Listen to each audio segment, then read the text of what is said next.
Welcome to Cannabis School. I'm your host, Jesse Angeles. And I'm Brandon Elder. And we're here to talk to you about everything pertaining to cannabis, from vape, flower, edibles, strains, and everything in between.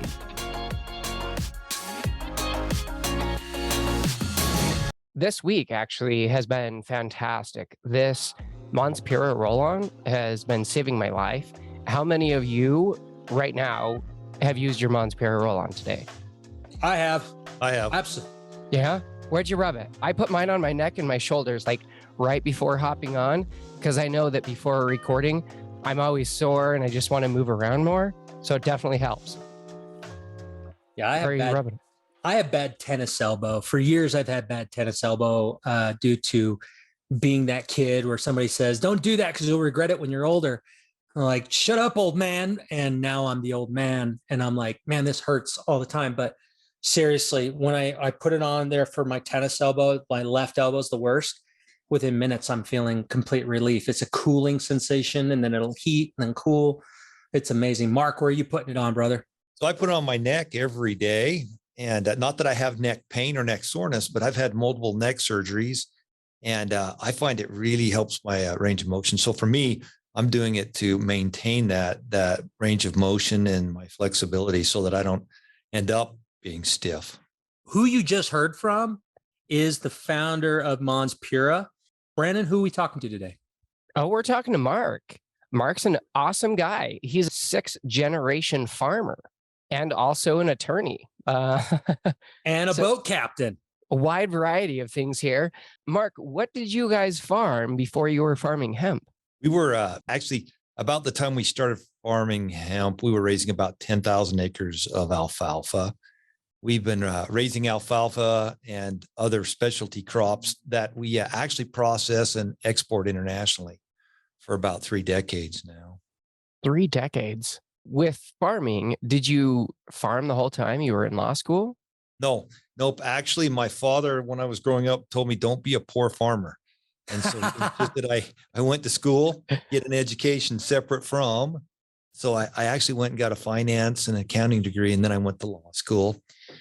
And so I practiced law for about 10 years after I graduated from law school. And then I became a commercial fisherman for almost 2 decades.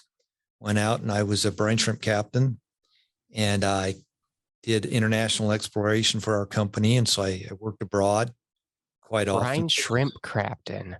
Yep. We had a brine shrimp fleet. So I was a shrimp boat captain. Bubba Gump shrimp. There you go. Yes, sir. I love me some Bubba Gumps. I actually have a shirt. So I want to go back just a little bit, Mark. So you had talked about you were an attorney. What type of attorney were you? Well, I started out actually in the prosecutor's office. So on the West Coast, I went to law school up there in Seattle. So I got a job in the prosecutor's office, and I was assigned to the drug and gang task force. And so we prosecuted drug offenses, actually. And I'm sure during that time, it was a lot of cannabis offenses as well. Yeah, there was a lot of cannabis offenses. The drug of the time was cocaine. That was, 1980s. And, but cannabis was regular almost every day. What were your thoughts on cannabis back then? I hated it, to be honest with you. I really, really didn't like cannabis. And I actually had a pretty myopic view. I was indoctrinated in the war on drugs, and not that they didn't have some good premises, but right. Clearly it was overbroad, overreaching, and it was misguided with especially with regard to cannabis. Anyway, in my opinion. Now, definitely seems like you've come a long way. What was that conversation first like when your kids came to you about cannabis, hemp? Well, that was to be honest with you, it was kind of intense as things went on. Back in about 2017, before the current farm bill had passed, my son was farming with me, and he asked me if I would consider raising cannabis, and I pretty abruptly told him, no, we're not doing it. About a year later, actually, he came to me and said, Dad, you really need to open your mind a little bit. And he had done a bunch of research. And so he handed me a stack of articles, some research, and some scientific articles. And so I read them. He said, now how do you feel? I said, heck no, we're still not doing it. So it did take me a few years, actually. It really did to actually see, I had to look at both sides.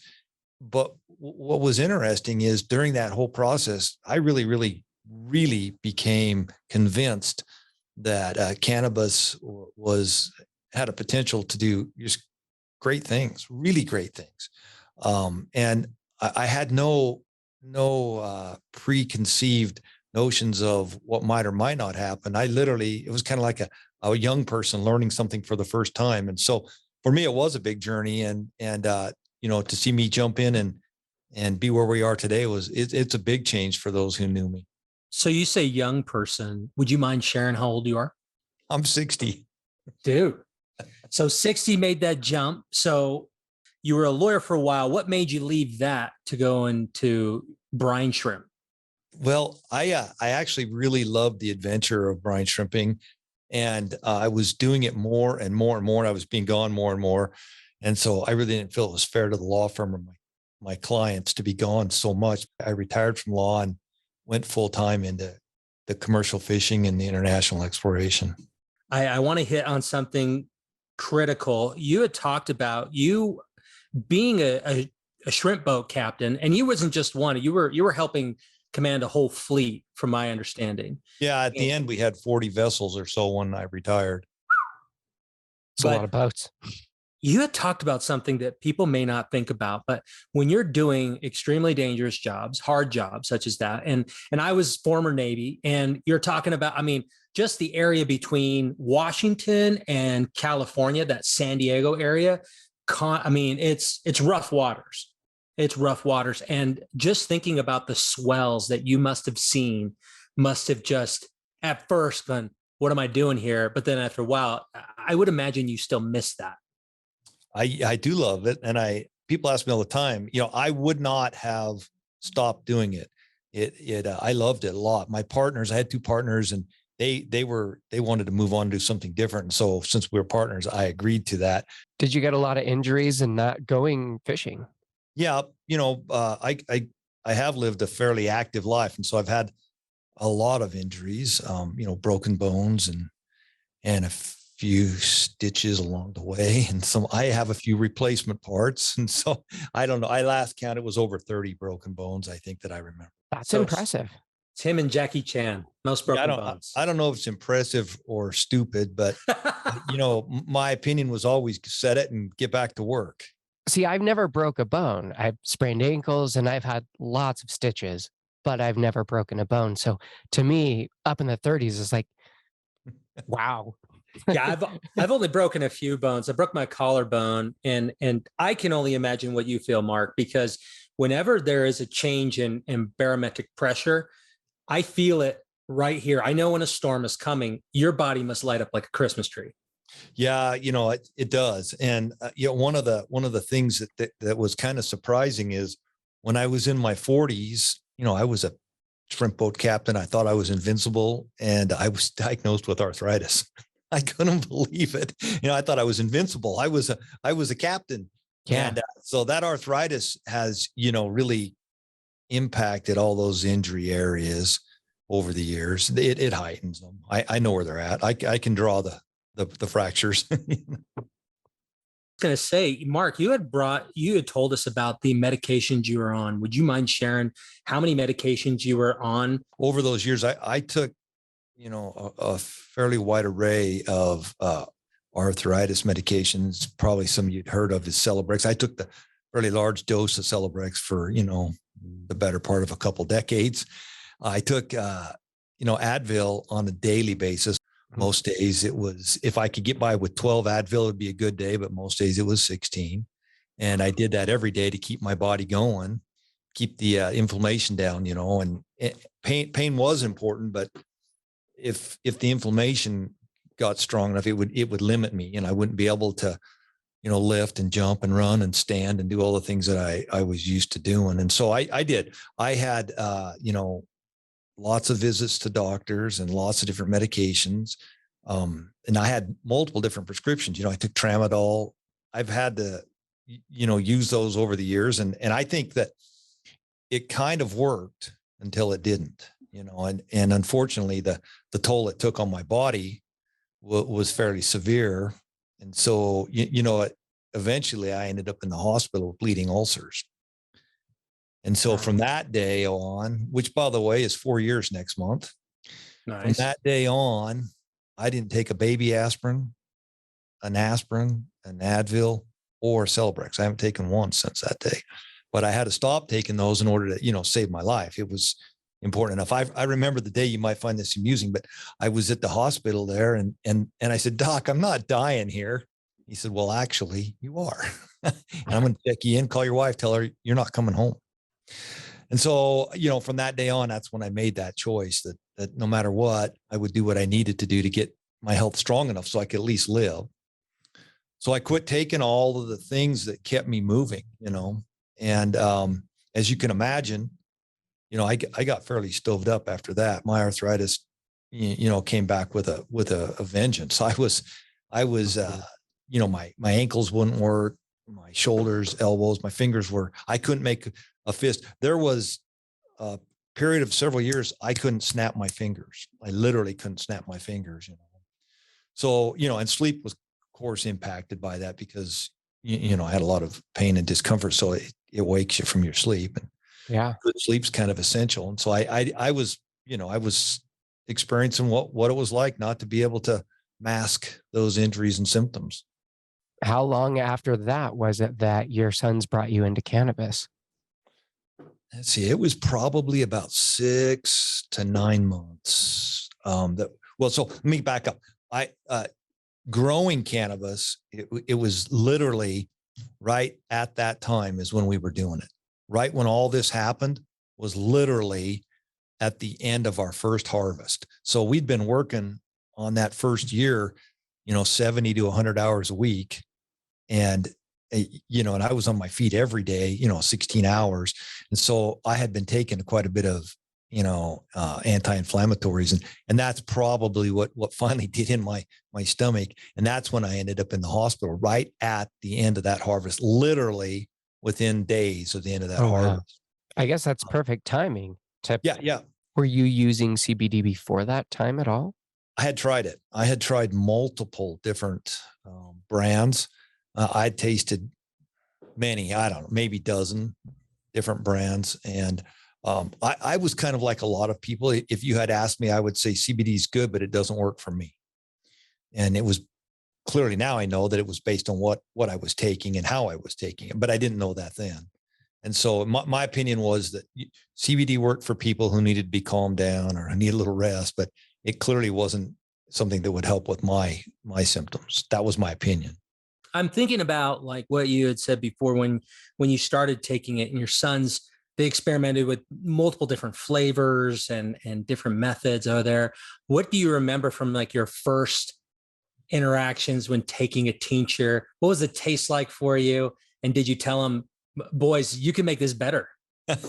Well, I'll tell you what happened was, we had decided that we would build a processing facility, and the boys came to me and said, "Hey, Dad, we want to use you for a guinea pig on these cannabis formulas because you don't have anything in your blood." So basically what they had done is they had devised that they would give me the CBD, and then they would do uptake studies. So I think I drug tested 50 times that first year. Right. So they would give me the product. I don't think I'd ever been drug tested in my life, by the way, just so you know. I think that was the first times, but it was a weekly basis. And so in those days, we didn't have flavors and like we have today. And in fact, those days we were working on our refinement. We had the extraction and the processing figured out, but they were developing. And so literally in the first days, they would come with a syringe and put it in a spoon. And I would take that spoonful. It wasn't flavored at first at all. It was pure natural. And I didn't like it. I didn't like the flavor, but I was willing to do it. And I actually had no expectations about what would happen to me. Really, we were focusing on the studies, the drug uptakes.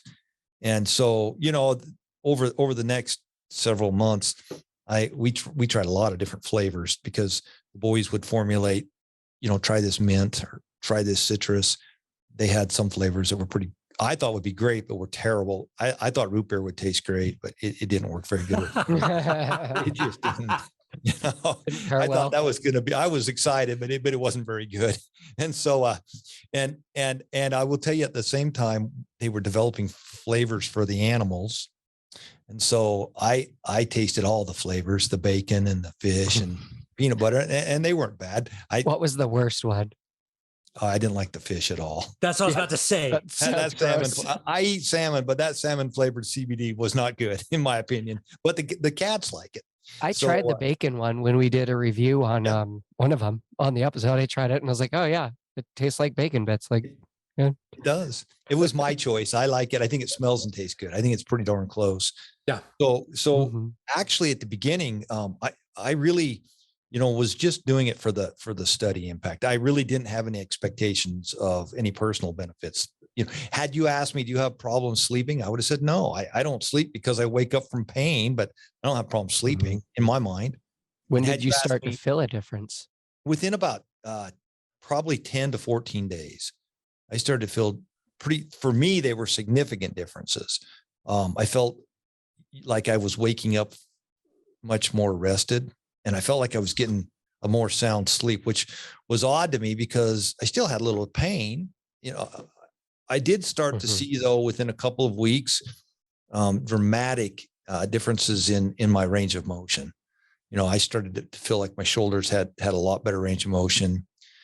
Within about the first month, my granddaughter came and I was showing her how to click her fingers, and it all of a sudden occurred to us all, my goodness, he's clicking his fingers. He hadn't done that forever, And so within about a month, I started to feel a pretty significant reduction in my pain in my joints.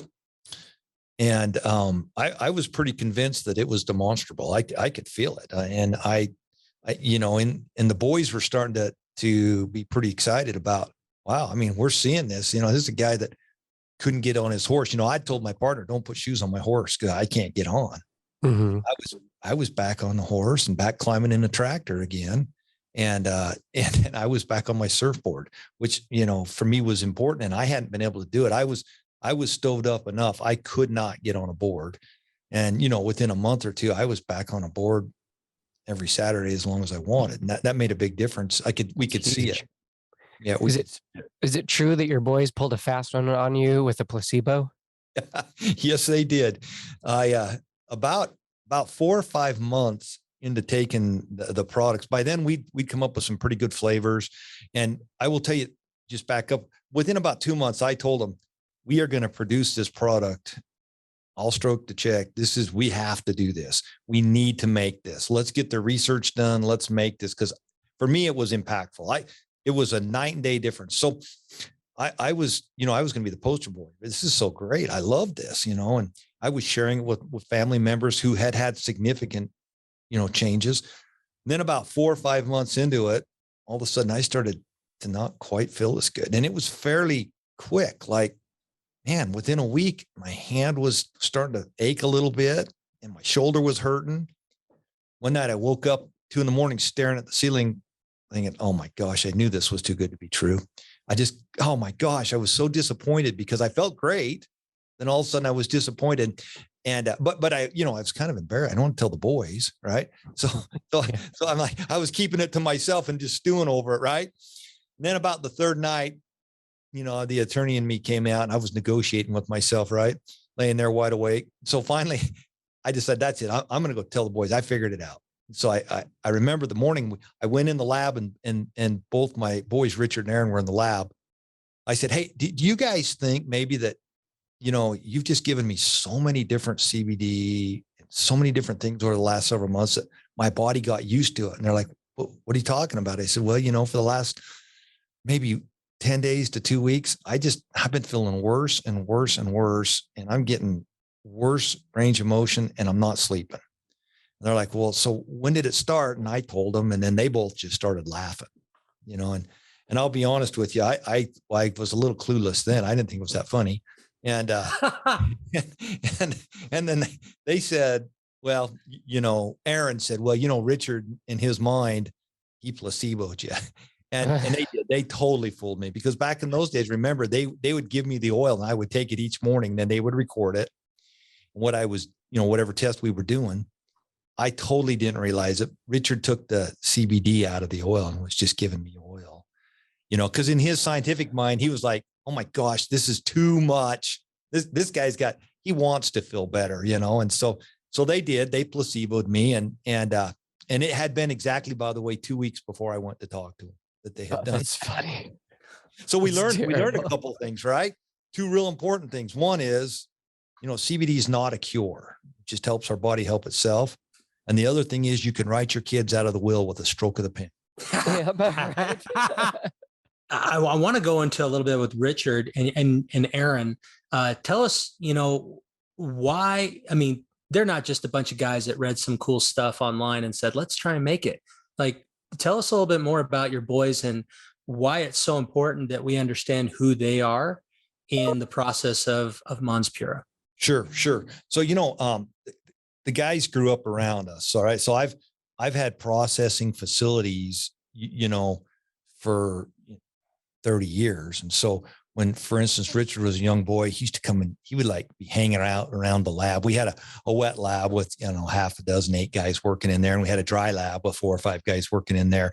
When we were producing, feed regimens and also additives and vitamins. And so he would be hanging out there. Right.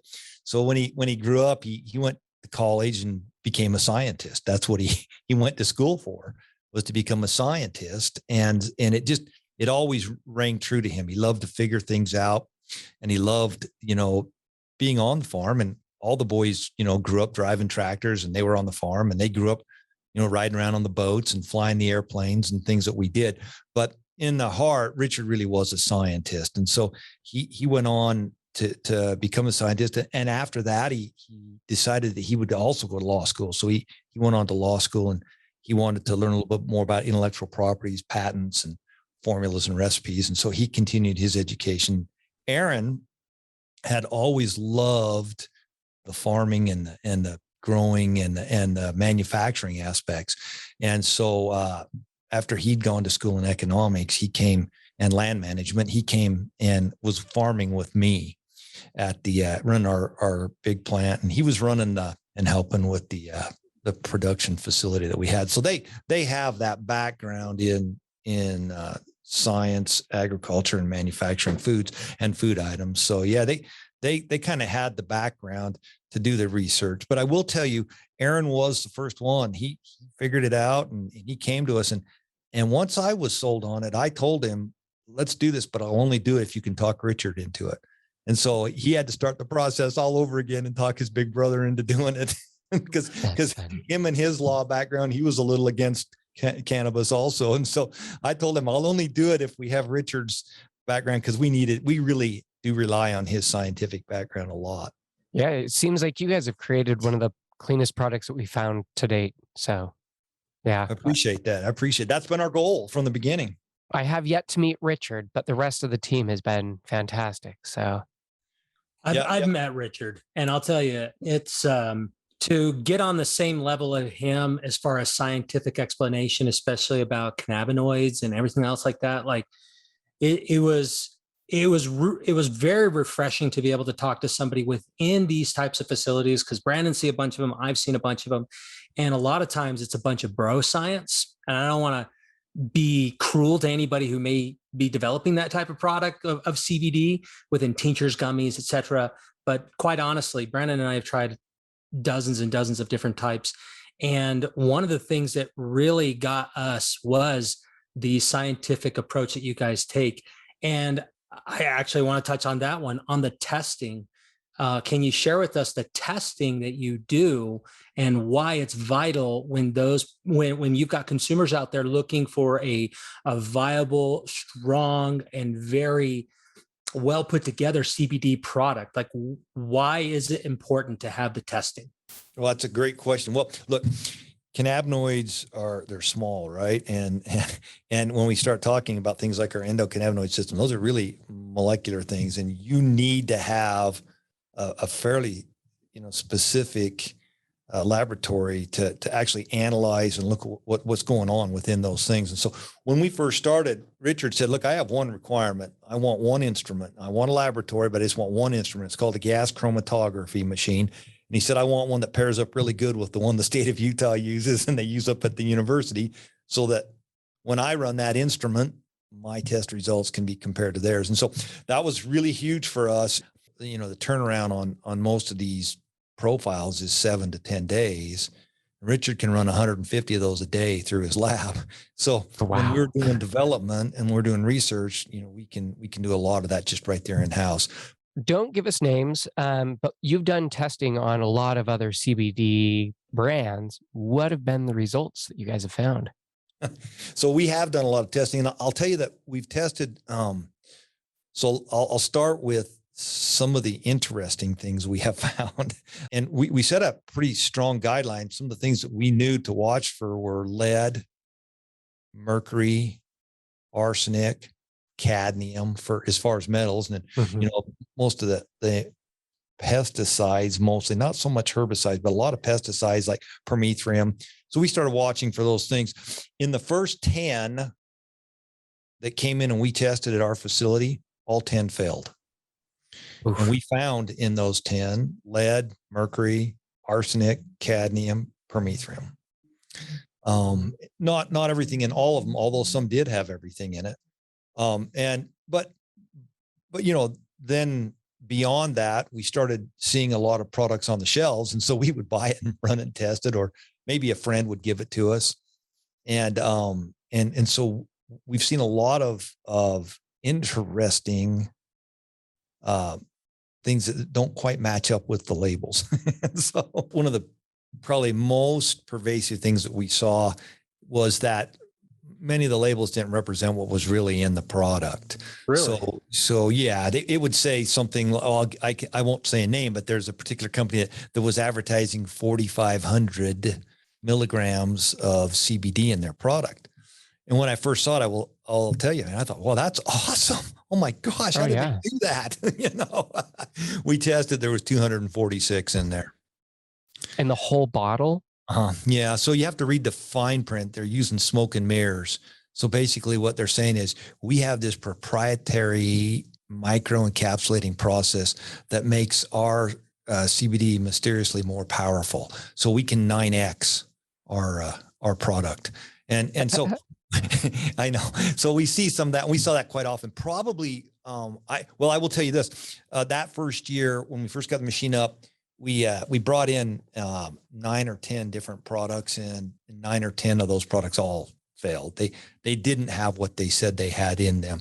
And that's a big issue, is how much is really in there. I will say probably one of the most common things we find is residual alcohols. We find that a lot. Just from their extraction methods? Or their poor extraction methods. Yeah. Yeah. After they'd extract, they're not finishing the refining. And so we see that often. I will say that there are some products that they're good. As far as what they say they have. And, sometimes we say we would like a little more in there because, we think the efficacy of small doses is pretty diminished. Mm-hmm. But and that's probably the most common thing we see is that, there's just not very much actual CBD in there. The other thing that we find a lot is isolates instead of full or broad spectrum. We see a lot of, but that's becoming less and less, by the way, less and less isolates. Really? When you have contaminated biomass, like I talked about, what we saw, if you'll run it through a chemical batch and burn it down and burn everything off, but that isolate, you can probably burn off some of those heavy metals and pesticides and insecticides that were in the test, but then you'll just end up with the actual isolate alone. There's something you were talking about previously. We talked, and you were mentioning that there's scientists that told you there's something you guys couldn't do with your product. What was that thing you can't do? Gummies have become pretty popular, but one of our holdbacks for gummies all along has been that the bioavailability, the efficacy of it's not, as high because your stomach's going to deteriorate that. And you lose so much through eating it. It won't be absorbed. And so Richard's had this goal that, what if we could make a gummy that's absorbable? Well, the problem is to do that. How are you going to do that in something that will stay firm or in a molded? So basically, he's come up with a proprietary blend that's based on MCT oil.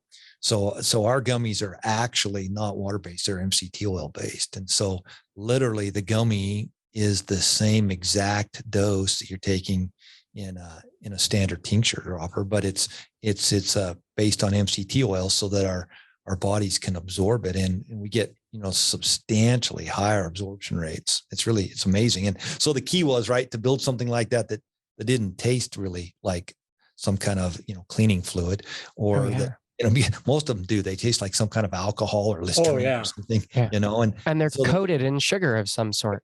Yep. They coat them in sugar because that's how they can keep them sticking together, because they're using a gelatin base. So the scientists were talking about when he saw it, he's like, I can't believe he did it. I told Richard he couldn't do that. So, do you know the comparison of bioavailability from the MCT gummies versus like a standard water soluble? Yeah, it varies. So each gummy is a little different, but generally we think about 45 to 65%. When we think of something you chew up and swallow, as far as the mineral value, we think of about 45 to 65%. In these gummies, we think it's about 85 to 90%. Which is so much higher than you get with any other bioavailability of edibles, of anything. Yeah. It's almost as good as a tincture. It's really close. It's pretty amazing too. I mean, the taste, we use was a pink lemonade, and it's absolutely delicious. But the one thing I will say about this gummy is that it is completely different beyond any of the other ones I've ever tried. Just like Brandon said, like we've tried CBD ones where it tastes like a tire, and you're like, oh, and it's got some sugar in it, and they're like, oh, but it's lemon flavored, and like that's nothing like lemon. If those are lemons, then they must hate you. You're like, this is like lemon cleaner, but I'm not sure what you're tasting here. It's fabuloso underneath my sink where I clean my floors with, right? And like you said, I mean, 10 to 14 days, you're starting to feel a difference. I've seen your knuckles. You inspire me to get this for my dad because my dad has horrible arthritis. He's almost 70, and he's got one knuckle that is just like fused into place. And he's like, he's shoveling as many ibuprofens, like you talked about it. Like you're not standard, civilian dosing. You're going military dosing there, at least 1,600 milligrams in one day of ibuprofen. That's, most doctors would say that's going to cause really hard problems. You're like, I can't move without it. Yep, that's it. Just taking that amount alone. So actually, I wanted to ask on that. So can you kind of give us a quick rundown as far as the products that you guys have developed so far that are available? Oh, yep. So, of course, our base are the 2,000 milligram tinctures, and they come in multiple flavors. We have natural flavor, which is really quite popular, and I've become quite accustomed to it. I kind of like it, but we have mint explosion and we have citrus burst. We also do make a product though for those people who can't have any THC. We know a little THC is great for us. The entourage effect is real. We don't have to even speculate anymore. Now there's tons of great research that shows it's real. So little THC is good for us. We know that, but some people can't have that, mostly because of their employment, right? And so we make a product we call broad spectrum. It's THC free. So it has the full spectrum of cannabinoids in there, which is really, really, really important. That's a topic for a whole long discussion. We're able to eliminate just the THC. So that product's really become popular for those who want to benefit from cannabinoids, but have to be careful about testing. Then we also have topicals because, ingesting is a great way and it does regulate with our endocannabinoid system, but topicals are great to focus, like you say, with the roll on your neck or your elbow, your back. So we have the pain cream roll on, which is, as you know, pretty magical. We also have a healing cream. The healing cream is in a lotion form, and it's used for a variety of purposes. But the most important thing is it really is a healing cream. It's a wonderful lotion. If you want to have soft hands, I think I have the softest farmer's hands around because I put it on every day. But I find benefits even, for me, and I actually apply it to my knuckles every day because I want that concentrated CBD there on my knuckles. But it's wonderful for healing and for scar reduction too. We do have a pet product. Animals have an endocannabinoid system just like us, and they're really, really susceptible to it. And so we decided to build a really potent, full spectrum product for our animal friends. And so we've had huge success with that. People love it. We've seen a lot of really great success stories with pets. My puppy takes it every day. Yep. She loves it. Why are cannabinoids so important in your CBD products? That's a great question. Sometimes I know it's not exact, but I love to use the example of a multivitamin. Vitamin E is important, but it isn't the whole shebang. And when people say CBD, we understand that it's a term that generally means all of the cannabinoids, but that actual cannabidiol, cannabinoid is important, but it's not the whole shebang. And we know that if you want to get real benefit, you're going to need to have the rest of that spectrum. You want some CBN and CBG, CBV. You're going to want a little THC, because those cannabinoids also interact with our endocannabinoid system. And if you want a good night's rest, don't just take CBD. If you want relief from your arthritis, don't just take CBD. That's like saying, if you want to be healthy, don't just take vitamin C. So all of our products are all natural. And, that's something that we've really, especially with those ingestibles, to make them taste good with all natural ingredients has been a project, but I think we've made it. We're there. Yeah. I remember you had said something about, and it just goes to test like how unique this product is. So you talked about the pain roll on, and you had said, you know what I do? I put it on my feet.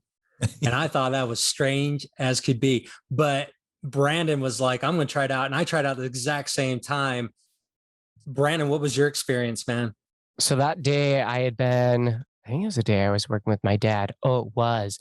So he was randomly doing sprinklers in his park and was like, hey, I need to do this. I thought I was done at like noon. So I'm hosing off my feet with my shoes on, my socks, because they're covered in mud. And right after that, he realizes, hey, there's no electrical running under my driveway from this side to this side. So where I think I'm done at noon, I had 6 more hours of working on my feet, doing stuff with wet socks and wet shoes. So I got home and my feet were just killing me. And I rolled it on my feet and I took like 2 droppers of the tincture. And obviously it's me. So I went and smoked a whole bunch. And my feet just were so relaxed. It took all of the pain away. And within like a couple of minutes, it is amazing. Yeah, I had one. I mean, I tried it multiple times on my feet. I have slight pain in my feet. I have a little bit of diabetic neuropathy in my feet. I'm not a heavy guy by any sense, but unfortunately, through the wonderment of genetics, I've got type 2 diabetes, and I've used it there. But the time that was the most impactful for me with this, so there's a water park near where we live, and we went there with the family, and my 6-year-old son wanted to go on a slide. You got to go up and you carry this, like, I don't know, like a little, like a toboggan thing. I don't know what the hell they call it, but you get on it and then you go down this slide and you go straight down. But walking up and down this thing was killing my feet. And by the end of that day, I couldn't even walk very well. And when I got home, I rubbed this on, was sitting in my room, just kind of thumbing through my phone. 15 minutes later, I'm like, you know what? I'm going to go downstairs. I'm going to get myself some food, and no pain. It's crazy. I hear these stories all the time. And I'll tell you, it took me a little bit to do it. Finally, it took my wife saying we had done an event, and I was standing in the booth for like 16 hours in my dress shoes. And I came back to the hotel and I said, I don't think I can stand there tomorrow for 16 hours. She said, put it on your feet. I'm like, I'm not putting roll on the bottom of my feet. So she said, I'm telling you, do it. I did. And the next day, it just dawned on me, my goodness, my feet don't hurt. I was able to do it. Well, it taught me a lesson since then, and so, if I work out, even if I surf, my feet get sore, put it on that night and I'll feel better. It really does work. I think almost everybody, I have put it on thousands and thousands of people. Everyone feels it. You'll feel it. Oh yeah. I put it on before I go work on something every day, because I wake up hurting. And so put it on, takes that away. I can still have like a normal range of motion without having the quick, crazy inflammation all in my back. And yeah, it's just like a simple roll on. I carry this thing with me. I have a little goodie bag of medicine, and it's got my tincture, my pens, like my roll-on. Basically, I'm like, all right, some ground up flour, my packs. This bad boy comes with me everywhere. It's awesome. I keep one in my boat, in my truck, and in my tractor. I do, because you don't know when you'll need it, and it's nice to have it there. Oh yeah. Yeah, I have been very impressed, Mark, with the company that you have helped create with your boys. And I say with your boys because they are really the reason why we have this wonderful product, and then being able to bring you into the fold.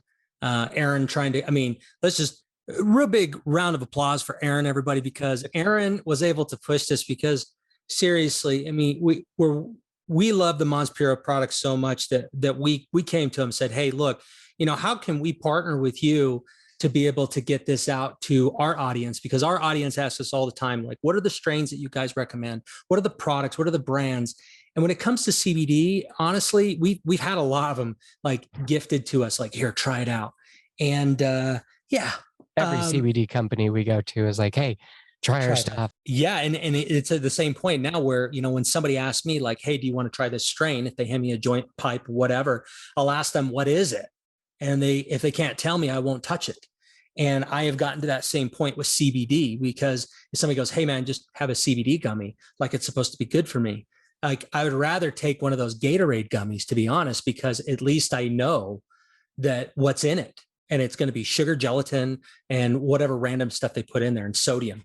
But with these products, I mean, honestly, for me, and I'm speaking for Brandon. Brandon will say too, it has literally changed the way I have felt about high quality CBD, and it has really taken it up another level. The bar is set high with this, really high. That.